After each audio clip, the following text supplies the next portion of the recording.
Adam and Jamie have already seen that NASA didn't slow down the film to fake the Apollo mission moonwalks. But to conclusively confirm that the footage was shot in 1/6 gravity, they decided they had to experience the real thing. And here at 0G in Florida, they get to do just that. Well, in order for us to do this accurately, we need to be properly weighted. Since 0G is providing us with the moon's gravity, 1/6 Earth's gravity, I need to have the exact amount of equipment weight on me that the original Apollo astronauts had on the moon. And that's about 180 pounds of stuff. And it's uncomfortable. Adam's struggling with the excess baggage. This is unpleasant. Jamie, on the other hand, oh yeah, is keen to display his alpha male status. A status damaged after being forced to join Adam playing dress-ups. I never thought I'd see the day.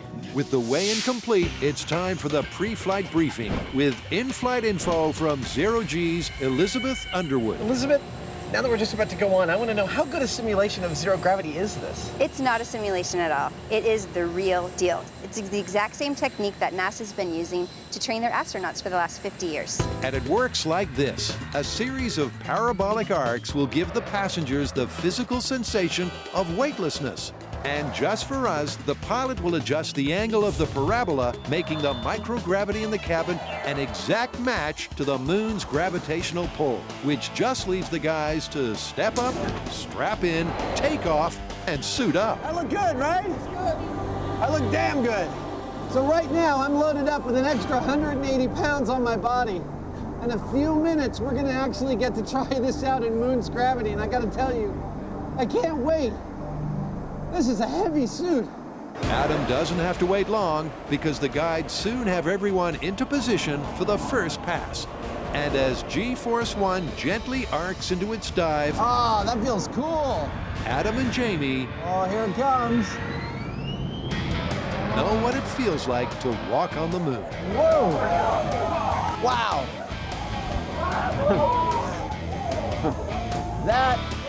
That's 100% wacky right there. Calibrated to match the moon's gravitational pull, the guys just get time to take it all in before the call goes out to hit the deck. Because as the plane begins to pull out of the dive, the G-forces go into the positive. There is a cost to being weightless. The other end of the roller coaster, you've got almost twice Earth's gravity. It's kind of terrifying at first, isn't it? Yeah, it is. I've never experienced anything like that. It is really disconcerting to first weigh double your weight and then 1/6 your weight. In fact, at 1/6 my weight, I felt pretty much weightless. I felt like I could jump 10 feet in the air. This is a first, even for me. Now that the guys have their bearings, the testing can begin. Ready? Adam copies the same run and skip as before.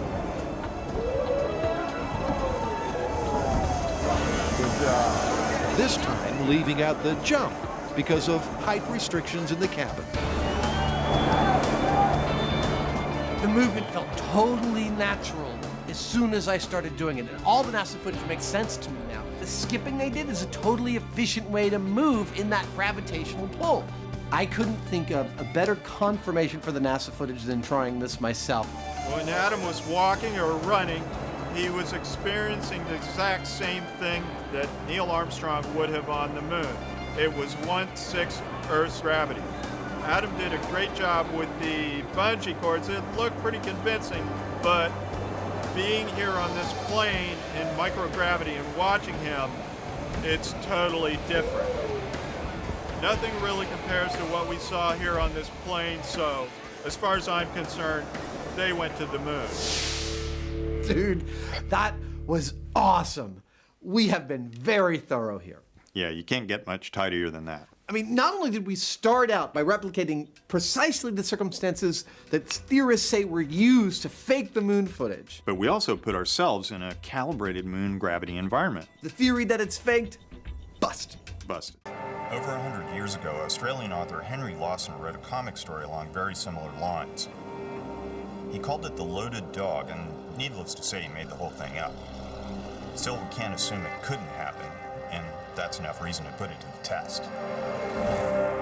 The first thing we obviously needed was a frozen lake, and the researchers found us one here in Alaska behind me. This snowfield you see is in fact Fisher Pond, a man-made lake, which means there are no fish for us to kill, with a nice coating of rock-hard ice on top. The ice on the pond is too thick to dig through, and that supports the myth. But can it support a 2-ton truck? Okay, here we go. Orson Smith and his fancy ice drill should give us a quick answer. Fans of slapstick should appreciate the breakthrough moment. Whoa! That's a hell of a thing. The ice core cracks up as it's bashed loose. Look at that. Put back together, it's 1.5 feet thick. So it's got vertical crystals that make it really stronger than average. So it's safe for us to drive our SUV out here? Yes, All yes, right. I think so. Good. That'll hold a lot more than that SUV weighs. So far, so good, and it's really cold. Out here in the lake, it's 20 below, but that can't slow down the science. Look, this story has a ton of components to it, and the first part of it is how far can you throw a stick of dynamite?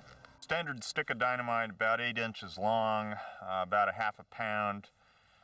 I figure I can throw it about an M5, which is 100 feet. That's how we measure things, Adam and I. Remember, kids, this isn't real dynamite. We would never throw real dynamite, and neither should you. All right, Jimmy. I want you to put your chi into this thing. That's it. Go! Nice! Jamie's toss is up over the 100-foot mark. Now it's Adam's chance to prove he's got the mojo of the throw, Joe. Those look to be about the same. 2 hefty, manly throws with an average distance of... 125 feet. Okay, time to bring out the dog. This is Rudy, a young black Labrador. Puffing, drooling, and full of running, he's a born retriever, making him the perfect candidate to try to cover the distance there and back before the 20-second fuse fizzles out. The myth is about a black lab that retrieves a stick of dynamite. That's what Rudy is. As you can see, he's raring to go. He really wants to retrieve that stick of dynamite. And has no idea what he's signed up for.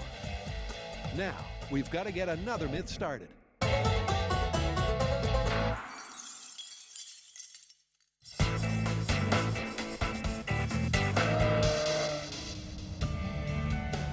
Okay, so we're in Alaska in the snow.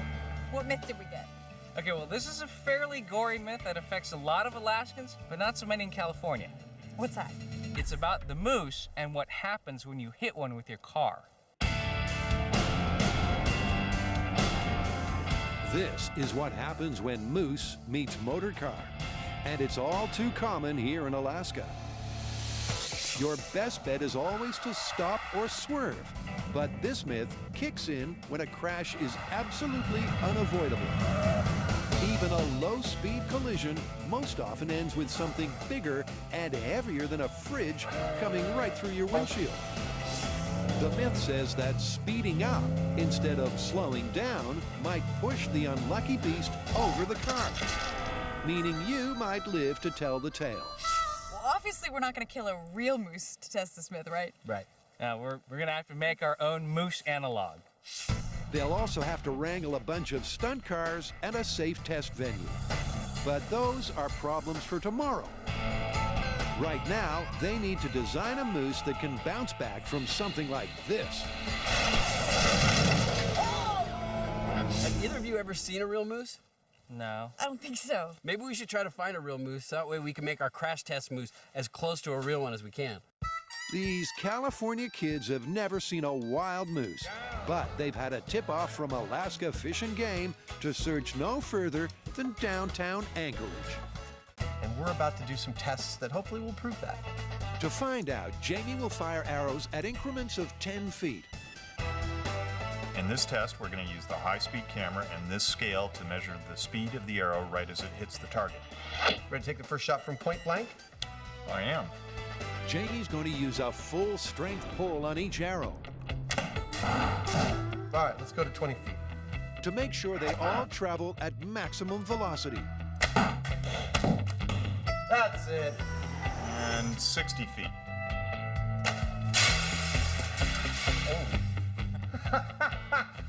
Well, I think you killed something, sir.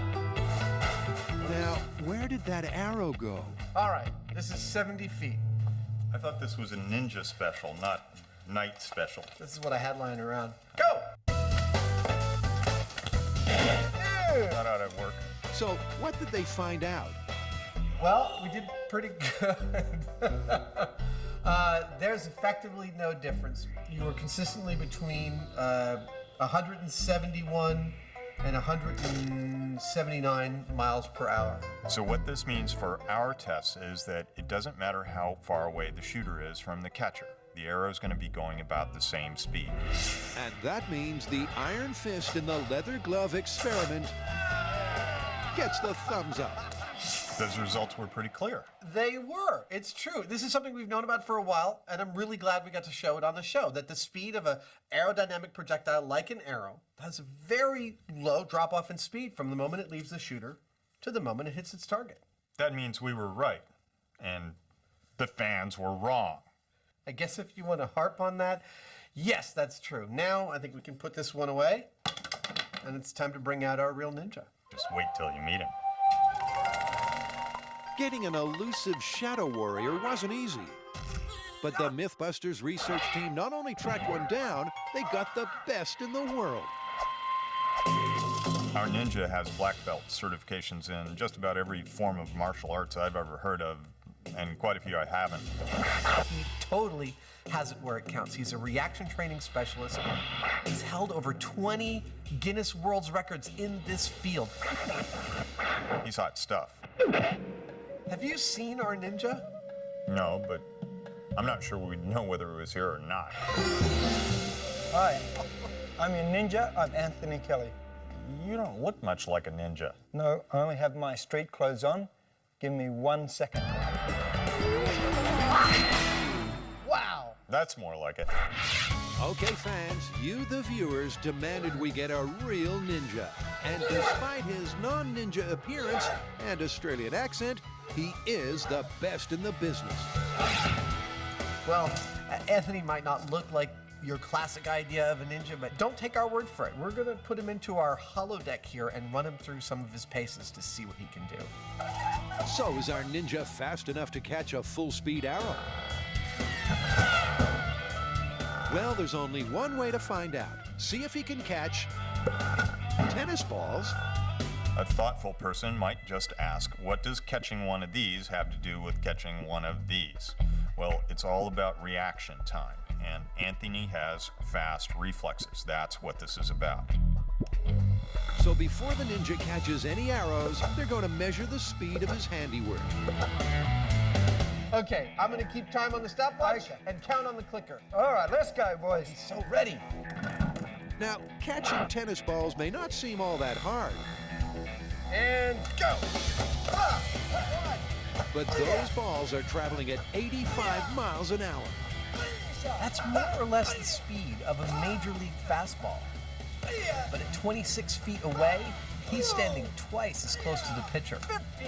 The ninja has less than a fifth of a second to react. If he blinks, he'll miss it. 22 and time. Wow! Oh, goodness me. 22. This could be a new world record. It sure is. We have it clear as day on high-speed camera, Anthony catching that ball as it comes into him. Apparently, he's set a new world record. And this is the test track, a once thriving California suburb that someone pulled the plug on. This is Cypress Knolls, and it's an abandoned military housing neighborhood. And the city of Marina has agreed to let us use it. And there are plenty of neighborhood streets, and we are going to be tearing around these streets to see if you use more fuel when you drive stressed. The place is so decrepit that Carrie's forced to make some running repairs. We've set up a course that includes traffic lights, different speed limits, stop signs, obstacles, and U-turns. These streets haven't seen traffic for 15 years. So for the test car, we've gone retro rusty. So this is the car that we're gonna use for our test. Now, it's pretty old and it doesn't get great gas mileage, but that doesn't matter. What we're trying to test here is whether or not driving stressed out or driving calm has a difference on whether or not you use more fuel. And to get a precise reading on fuel usage, they'll bypass the car's gas tank for a gas bag. What we're doing is measuring the fuel before and after, but not by volume, but actually by weight, so that it's more precise. Now for a few practice laps, just to get a feel for the car and the old neighborhood. All right, who goes first? Rochambeau. All right. Dynamite. There's no dynamite. No, you're pointing at me. That means I go first. Carrie's marked out a 4-mile course that, like most racetracks, finally brings you back to where you started. Grant's the first to try a test lap. Approaching playground, on right. On the playground, on right, then turn left. Then Tori tries cruising the cul-de-sacs. It's like a modern-day ghost town. Turn left on Lindsay Street, then arrive at Smashed Computers. All right, looking for smashed computers. Does this GPS sound condescending, or is it just me? Am I the only one that feels this way? Turn right on 4th Avenue. I'm the sole survivor. I'm searching for a lone survivor. Hopefully it's a female so I can start procreating. That's enough of that. Though it might surprise Tori to learn that a rather more wholesome fantasy awaits him just around the corner.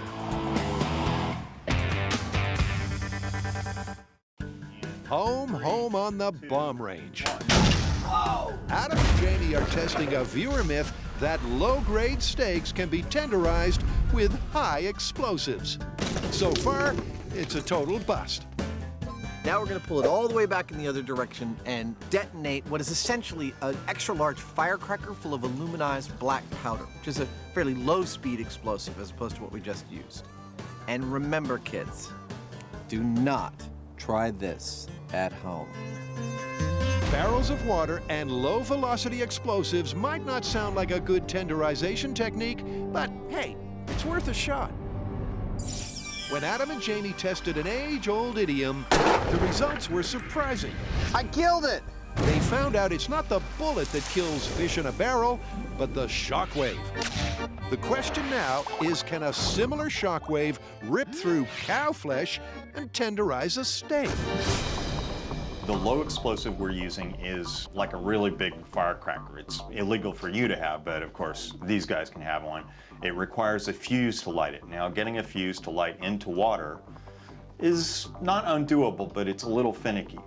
Finicky for some, but for JD, it's just like shooting fish in a barrel. Well, that was a nice little blast. It sure was. The bucket's destroyed. But more importantly, how's the steak? Well, that went perfect. The explosion went off and we didn't ruin our bag of meat. Now, I can't tell anything specific just by touching this meat. The proof in any improvement in texture is really going to be in the cooking. 1, 2, 3. The bag's intact, so the steak's still good to eat. Even better, they've tracked down someone at the Department of Agriculture who says he knows how to blast a steak to perfection. What's going on? Beer goggles. Beer goggles? Beer goggles. It's been out there waiting for us the whole time, and for some reason we haven't tested it. The idea that alcohol has this magical property that will make people around you more attractive the more you drink. Actually, I feel like I've been testing this for over a decade. Yes, but that's anecdotally. We are going to test it scientifically. Great, more drinking on the job. Jamie knows that eventually this will turn ugly. They'll have to lose their inhibitions and maybe their lunch to test the truth of beer goggles. This seems to be a really subjective thing. We need to be objective if we're going to be scientific. How are we going to do that? Large sample size? That's exactly what I'm thinking. And I'm thinking that we rate photos. Specifically, we get a bunch of photos, us of women, you of men. We review a whole bunch and rate them when we're sober, and then we get drunk and re-rate those photos. And see if there's a difference. Exactly. But before we raise our glasses, let's meet the newest member of the team with a vital role to play. This is our new smartboard. Not only is it a really big, beautiful interface, but it's also interactive. Let me show you a couple tricks. Watch this. Ha, ha, ha. How about that, huh? Huh? You like that? It gets better.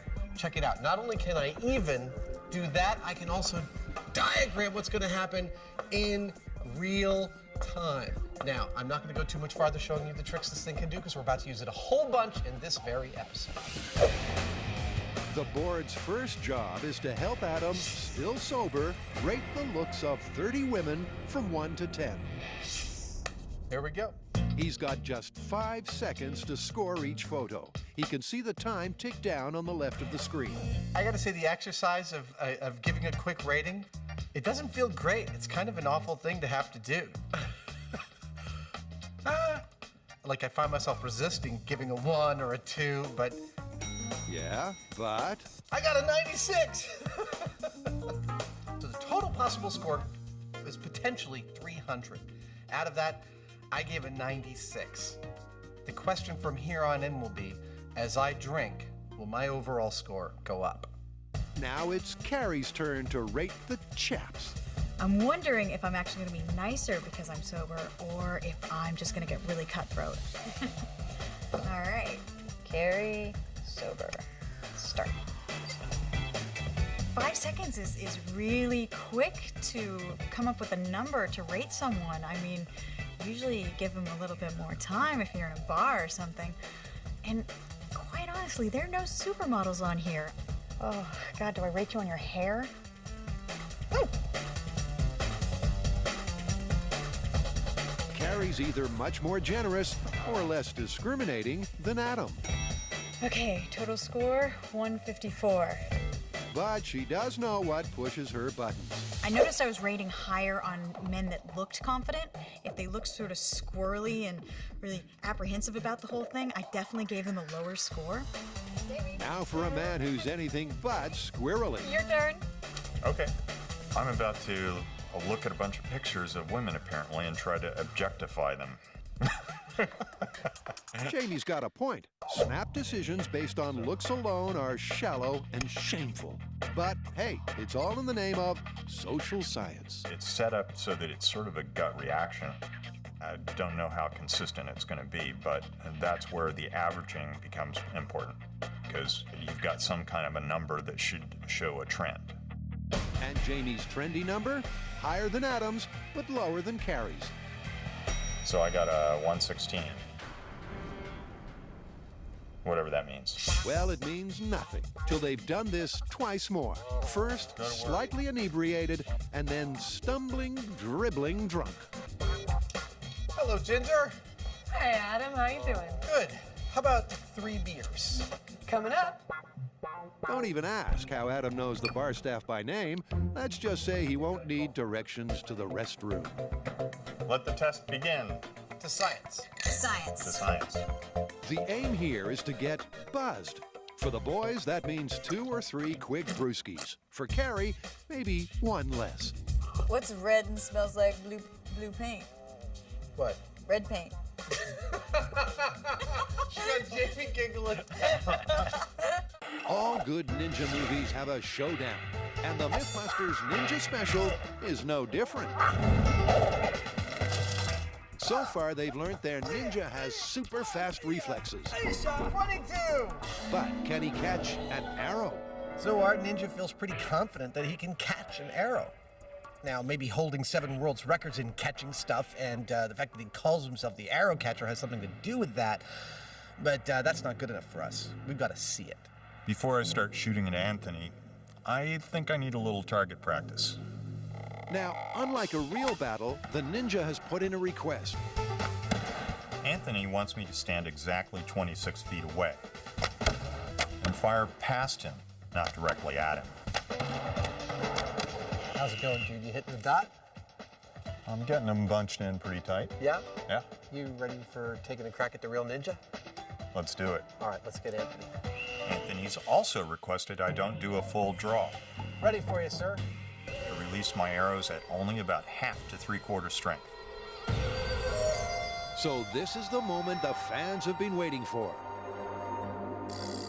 Will Ninja Dom be vindicated or shamed? Can a real ninja really catch an arrow?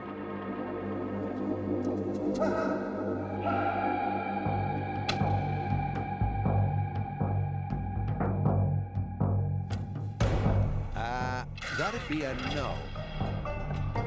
But he's a ninja. He's not about to give up without a fight. Jamie's arrows are traveling about 120 miles an hour.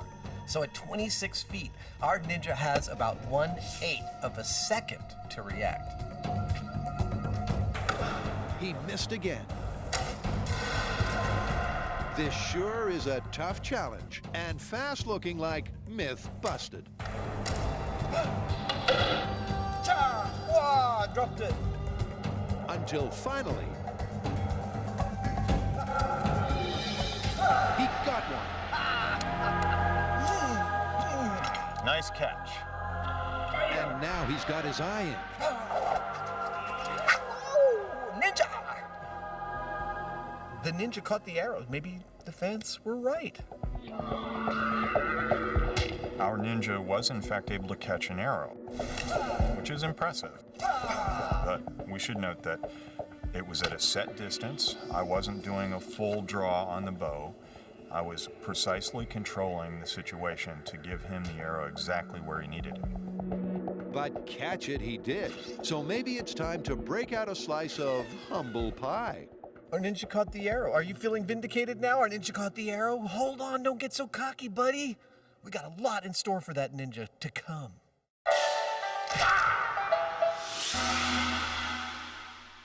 Blowpipes are a great assassination accessory. But can a ninja use one to perform underwater slaughter? Tori's already beaten exposure. Oh, that's it. All right. So now it's on to the blowpipes. So we've got exposure. The next test is accuracy. Okay, let's make blowguns and blow darts. Okay. Just for fun, let's have a little contest and see how much ninjosity you actually have. I think there should be some rules, though. Like, the blowgun itself should blend into the pond, so natural materials only. How much time do we have? End of the day. All right. Okay. All right. With ninja blueprints thin on the ground, it'll be everyone for themselves to use their ninjanuity to make a winning weapon. It's not a game of how hard you hit. It's how accurate you are. There's a lot at stake, because the winner will be the underwater assassin. I know I'm the best ninja. Come on. I come from a long line of ninjas. This might sound crazy, but a lot of the fans are saying that you can actually make rope out of toilet paper, and it'll be strong enough that you could scale down a jail wall and escape. Toilet paper? Are you serious? All right, well, if we're gonna do that, I think we should do the all-time classic, making a rope out of bed sheets. I know it's kind of out there, but let's also do the Rapunzel version of this, where you make a rope out of hair. Ew. Any prison break worth its place in urban folklore involves a death-defying descent from a great height, including these fan-site fables. Desperate convicts, eager to be ex-convicts, have escaped jail with the apparent aid of cell-made ropes of toilet paper and bed sheets. And if you include Rapunzel's luscious locks, that's 3 harebrained escape plans to test. So how are we gonna test this? Well, why don't we each take one of the materials, make our ropes, and see which one of us makes it down the side of the building. And may the best rope win. Wait. I want bed sheets then. Too late! Yes, in a vertigo-inducing finale, Oh my God, I'm gonna throw up. our fun-loving criminals will find out for real if the ropes made from their mythical materials will aid and abet their jailbreak, Stupidest idea ever. or send them plummeting to their doom. Ow! But before all that, let's take you back to the beginning, where Carrie's plan for a braided escape is giving her a bad hair day. Is this not the most disgusting thing you've ever seen? An entire box of just hair? Yes, coming in at #1 on the weirdest raw material chart are 50 human hair ponytails. We have to break out of a building that's 14 stories high. So I have to make a rope that is 140 feet long. I think the difficulty here is not going to necessarily be the strength of the hair, because this feels really strong. I think it's going to be where the hair splices together. I have to come up with some sort of knotting or braiding system that it won't slide apart and, 100 feet down, I'm not just going to plummet to the earth. And it's gross. Meanwhile, Grant's mythical method is a little more conventional and a film fugitive favorite. So in order to make sure we have maximum authenticity here, we've gotten these bed sheets from our friends in Alameda County, and they're actual county jail linens. But he's not only keeping it real, he's keeping it simple. My plan is to extend them lengthwise so that they're the full 7 feet long, and then fold it into a rope-type shape and knot them together. And finally, Tori, who has some serious tensile strength issues with his authentic one-ply prison-issue tissue. There you have it. It's not strong enough. But he's a man with a plan. If you look at the toilet paper, it's perforated for your convenience of pulling off one sheet at a time. Already, it's got this built-in weak link. So I think twisting it, rolling it, will give me the extra strength that I need. Look at that. The same amount of toilet paper, just wrapped up, is strong enough to now hold the 3 kilos. So this is the way I'm gonna make my toilet paper rope.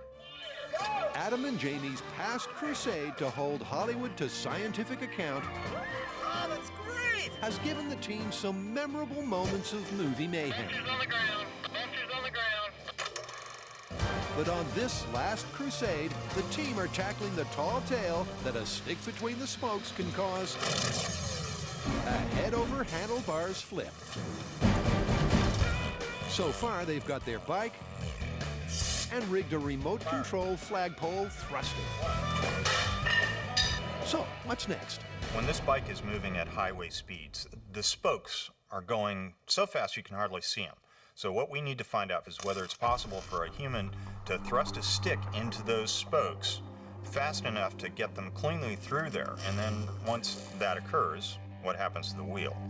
And to get the wheel spinning at chase scene speeds, 50 miles per hour, Adam whips up a dynamometer. So the dynamometer is fully built and constructed. It's ready to spin this wheel up, and I'm going to explain. I don't really need to explain how it works, do I? The motor drives the chain, drives the wheel, spins it up to speed, we poke it with the stick. It's pretty straightforward. And now it's time for the old spoke and poked.